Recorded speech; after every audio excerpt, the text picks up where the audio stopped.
여러분 혹시 요즘 마음이 자꾸 지치고 외롭다고 느끼신 적 있으신가요? 나이가 들수록 주변과의 관계가 줄어들고 혼자 있는 시간이 늘어나는데요. 그냥 기분이 좀 그렇다고 넘기실 수도 있겠지만 사실 스트레스와 외로움은 단순한 감정 문제가 아닙니다. 세계보건기구 WHO는 외로움이 고혈압, 당뇨, 치매와 같은 만성질환의 주요 위험 요인이라고 경고했는데요. 하버드 의대 연구팀은 만성 스트레스가 심혈관 질환 위험을 무려 40%나 높인다고 발표했습니다. 즉, 마음의 문제는 곧 몸의 문제로 이어진다는 거죠. 끝까지 함께 해주세요. 오늘은 스트레스와 외로움이 어떻게 우리를 병들게 하는지, 그리고 마음 돌봄으로 건강을 지키는 새로운 방법에 대해 깊이 이야기해보겠습니다. 구독과 좋아요도 부탁드려요. 사실 전통 사회에서는 마음의 병이라는 개념이 그렇게 크게 다뤄지지 않았습니다. 조선시대 의서에서도 마음은 단순히 기의 흐름과 연결된다고 봤죠. 하지만 현대 과학은 마음의 상태가 뇌와 호르몬, 그리고 면역 체계에 직접적으로 영향을 미친다는 걸 밝혀냈습니다. 일본 도쿄대학 연구에서 외로운 노인의 면역지수가 그렇지 않은 사람보다 평균 25% 낮았다는 보고도 있었어요. 반대로 마음 돌봄을 실천한 사람들은 면역력이 개선되고 질병 발생률이 줄었다는 결과도 있습니다. 정말 놀랍지 않나요? 이제 마음 돌봄의 주요 효능을 7가지로 정리해볼까요? 첫 번째, 치매 예방 효과입니다. 워싱턴 주립대학교 연구에서는 명상과 상담을 병행한 시니어 그룹에서 치매 발병률이 35% 낮아졌다고 합니다. 두 번째, 심혈관 건강 개선입니다. 하버드 의대 연구에서 스트레스 관리 프로그램에 참여한 시니어는 혈압이 평균 15mmHg 낮아졌다고 밝혔어요. 세 번째, 우울증 예방입니다. 서울대 의학연구소 조사에서는 정기적으로 명상을 한 시니어들의 우울지수가 30점 이상 낮게 나타났습니다. 네 번째, 면역력 강화입니다. 미국 국립보건원 NIH 보고서에 따르면 스트레스 관리 교육을 받은 그룹의 면역 세포 수치가 20% 증가했다고 해요. 다섯 번째, 수면질 개선입니다. 도쿄대 연구에서 마음 돌봄을 실천한 그룹은 깊은 수면 시간이 평균 40분 늘었다고 보고했습니다. 여섯 번째, 사회적 관계 회복입니다. 정기적인 상담이나 취미 모임에 참여한 시니어는 사회적 고립감이 50% 이상 줄었다고 해요.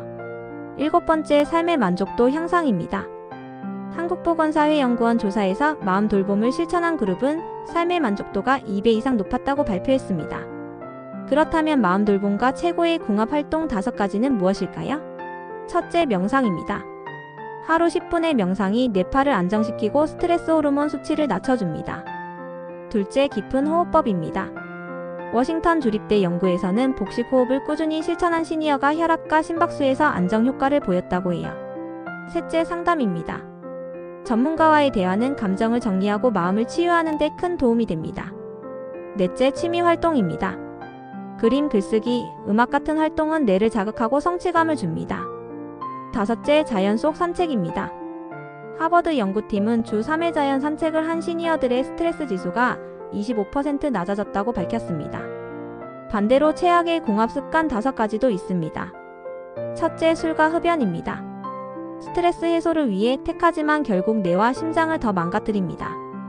둘째, 단절된 생활입니다. 외부와 관계를 끊으면 우울과 치매 위험이 커집니다. 셋째, 수면 부족이에요. 밤 5시간 이하의 수면은 스트레스 호르몬을 폭발적으로 늘립니다. 넷째, 과도한 미디어 사용입니다. 스마트폰, TV에 몰입하면 오히려 불안감이 커질 수 있습니다. 다섯째, 부정적인 자기 암시입니다. 나는 혼자야, 나는 못해 같은 생각은 몸까지 병들게 합니다. 특별 대상자 조언도 드리게요. 고혈압 환자는 명상과 호흡법이 특히 큰 도움이 됩니다. 당뇨 환자는 스트레스 관리가 혈당 조절에 직접적으로 연결되니 꼭 필요하고요. 흡연자는 마음 돌봄을 통해 니코틴 욕구를 완화할 수 있습니다. 우울감이 있는 분들은 상담과 함께 약물 치료도 병행해야 효과가 크다는 연구도 있습니다. 마지막으로 주의사항입니다. 마음 돌봄은 단번에 효과가 나타나는 마법이 아니라 꾸준히 실천해야 합니다. 또 개인차가 있으므로 자신에게 맞는 방법을 찾아야 하고 심한 우울이나 불안이 있을 땐 반드시 전문가 도움을 받아야 합니다. 정리해볼까요? 스트레스와 외로움은 몸을 망치는 조용한 살인자지만 마음 돌봄은 우리를 지켜주는 최고의 무기입니다. 지금부터 하루 10분 명상, 깊은 호흡, 작은 취미 하나라도 시작해보세요. 분명 삶이 달라질 겁니다. 구독과 좋아요, 알림 설정 부탁드리고 소중한 가족과 친구분들과 꼭 공유해주세요. 끝까지 함께 해주셔서 감사합니다.